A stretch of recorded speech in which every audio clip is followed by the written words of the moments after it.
വയനാട് ദുരിതത്തിൽപ്പെട്ട തങ്ങളുടെ ജീവനക്കാർക്കും കുടുംബങ്ങൾക്കും ആശ്വാസ നടപടികൾ പ്രഖ്യാപിച്ച് ഹാരിസൺ മലയാള ലിമിറ്റഡ്.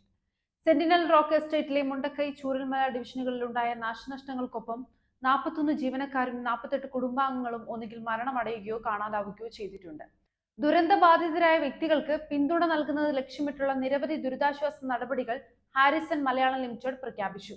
ദുരിതത്തിൽ മരണമടഞ്ഞ ജീവനക്കാരുടെ ആശ്രിതർക്ക് ഒരു പ്രത്യേക ഡെത്ത് ബെനിഫിറ്റ് ഫണ്ട് അനുവദിക്കും. മരിച്ച ജീവനക്കാരുടെ സേവനത്തിന്റെ ബാക്കി വർഷങ്ങളെ ആശ്രയിച്ച് ഈ ഫണ്ട് കുറഞ്ഞത് 1,00,000 രൂപയോ അതിൽ കൂടുതലോ ആയിരിക്കും. ഇത് നിയമാനുസൃതമായ ആനുകൂല്യങ്ങൾക്ക് പുറമെ ആയിരിക്കും. ഭക്ഷണം, പാത്രങ്ങൾ, വസ്ത്രങ്ങൾ, ശുചിത്വ ഉൽപ്പന്നങ്ങൾ എന്നിവയടങ്ങിയ ആവശ്യ ദുരിതാശ്വാസ കിറ്റുകൾ എല്ലാ ദുരിതബാധിതരായ ജീവനക്കാരുടെ കുടുംബങ്ങൾക്കും വിതരണം ചെയ്യും.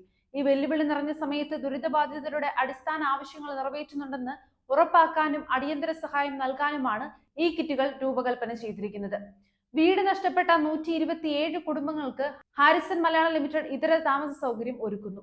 ഈ കുടുംബങ്ങൾക്ക് അരപ്പറ്റ, ചുണ്ടലെ, അച്ചൂർ തുടങ്ങിയ മറ്റ് എസ്റ്റേറ്റുകളിലും സെന്റിനൽ റോക്ക് എസ്റ്റേറ്റിന്റെ ഉരുൾപൊട്ടൽ ബാധിക്കാത്ത ഡിവിഷനുകളിലും എസ്റ്റേറ്റുകളിൽ തൊഴിൽ ഉറപ്പുവരുത്തി ആവശ്യമായ സൗകര്യങ്ങളോട് കൂടിയ താമസ സൗകര്യം നൽകും. ബാധിത പ്രദേശത്തെ ജീവനക്കാർ ഒഴികെയുള്ള ബാധിതരായ ജനങ്ങൾക്കായി ഹാരിസൺ മലയാള ലിമിറ്റഡ് തൊഴിലവസരങ്ങൾ വ്യാപിപ്പിക്കും.